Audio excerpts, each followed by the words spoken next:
এইবাৰ ইলেকশ্যনৰ সময়ত নেতাসকলে যেতিয়া আপোনাৰ ওচৰলৈ ভোট বিচাৰি আহিব তেতিয়া আপুনি এটা প্ৰশ্ন কৰিবলৈ নাপাহৰিব যে এতিয়া তোমালোকে যিটো দলত আছা যাৰ হৈ ভোট বিচাৰি আহিছা তাৰ পিছৰ 5 বছৰতো তোমালোকে সেই একেটা দলতে থাকিবানে নে ফল চাই পঠিয়া পাৰিবা যদি আপুনি এগৰাকী দায়িত্বশীল নাগৰিক যদি আপোনাৰ আত্মসন্মান আছে যদি আপুনি গণতান্ত্ৰিক প্ৰমূল্যবোধক বিশ্বাস কৰে তেনেহলে এইটো প্ৰশ্ন আপুনি নিশ্চয়কৈ কৰিব এই মহান গণতন্ত্ৰত এই নিৰ্বাচনৰ আগৰ সময়খিনিয়ে ৰাজনীতি কৰা মানুহবোৰক প্ৰশ্ন কৰা সময় এইখন গণতন্ত্ৰত নিৰ্বাচনৰ সময়ত ৰাইজেই ৰজা আৰু তাৰ পিছত 5 বছৰলৈ আপুনি প্ৰজা আৰু আপুনি ভোট দি জিকুৱাজনে আপোনাৰ ওপৰত ৰজা গতিকে নিৰ্বাচনত ভোট বিচাৰি আপোনাৰ ওচৰলৈ অহা মানুহবোৰক প্ৰশ্ন কৰি নিজৰ ৰাজধৰ্ম পালন কৰক এইখিনিয়েই প্ৰশ্ন কৰাৰ বাবে সোণালী সময় বাকি সময়ত আপোনাৰ প্ৰশ্নক কোনেও গুৰুত্ব নিদিয়ে আৰু বেছিকৈ প্ৰশ্ন কৰি থাকিলে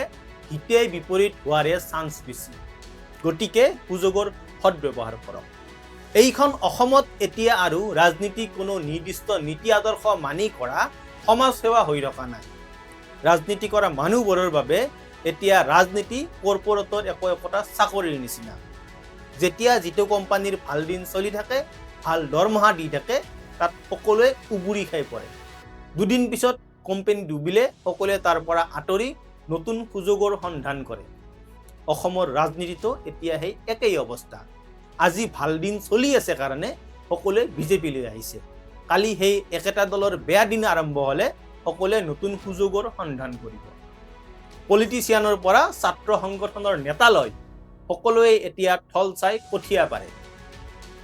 সুযোগ সুবিধা অনুসৰি তেওঁলোকে কেতিয়াবা ৰাজপথত আন্দোলন কৰে নতুন নতুন ইস্যু উলিয়াই টিভিত টেটু ফালি চিঞৰি নিজকে নেতা বুলি প্ৰমাণ কৰে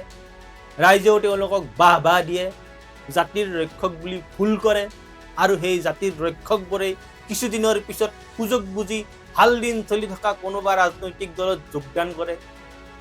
এতিয়া ভাল দিন চলি আছে কাৰণে আমাৰ ছাত্ৰ নেতা আৰু জাতীয় সংগঠনৰ নেতাসকলৰ বেছিভাগেই বিজেপিত যোগদান কৰিছে কালিলৈ বেলেগ দলৰ ভাল দিন আৰম্ভ হলে এদিনতে আটায়ে লুটিবাগৰ মাৰিব তাত আপুনি মই আচৰিত হোৱাৰ একো কাৰণ নাই হেজাৰ জাতি প্ৰেম স্বদেশ প্ৰেম খিলঞ্জীয়া প্ৰেমৰ কথা কৈ থাকিলেও এই নেতাসকলৰ প্ৰথম প্ৰেমেই হৈছে ক্ষমতা আৰু টকা বাকি সকলো তেওঁলোকৰ ৰাজনীতিৰ কেৰিয়াৰত উন্নতি কৰাৰ জখলা আপুনি এইখন দেশৰ এগৰাকী দায়িত্বশীল নাগৰিক নিজৰ সকলো কাম বন একাষৰীয়া কৰি হাতৰ টকা খৰচ কৰি বহুদূৰ বাট ৰেলে বাছে ভ্ৰমণ কৰি গৈ হলেও আপুনি প্ৰতিটো নিৰ্বাচনত ভোটদান কৰি আপোনাৰ দায়িত্ব পালন কৰি আহিছে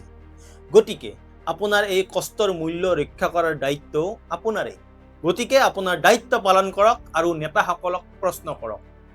এই নিৰ্বাচনৰ বতৰত অলিয়ে গলিয়ে পোষ্টাৰ হোৰ্ডিং লাগিছে নেতাই দামী দামী গাড়ীত উঠিছে হেলিকপ্টাৰত উঠিছে মিটিং চাবলৈ যোৱা ৰাইজক বৰ ভোজ খুৱাইছে এই সকলোবোৰ খৰচৰ বাবে টকাবোৰ ক'ৰ পৰা আহিছে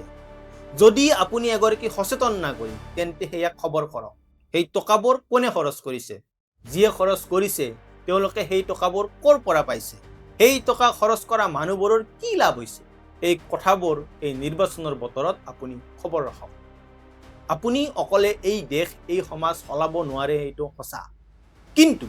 প্ৰতিজন প্ৰশ্ন কৰা সচেতন নাগৰিকক এই দেশ চলোৱাৰ পাৱাৰ থকা ক্ষমতা থকা নেতাসকলে কিন্তু ভয় কৰে গতিকে প্ৰশ্ন কৰক আপুনি এজন ৰাজনৈতিকভাৱে সচেতন নাগৰিক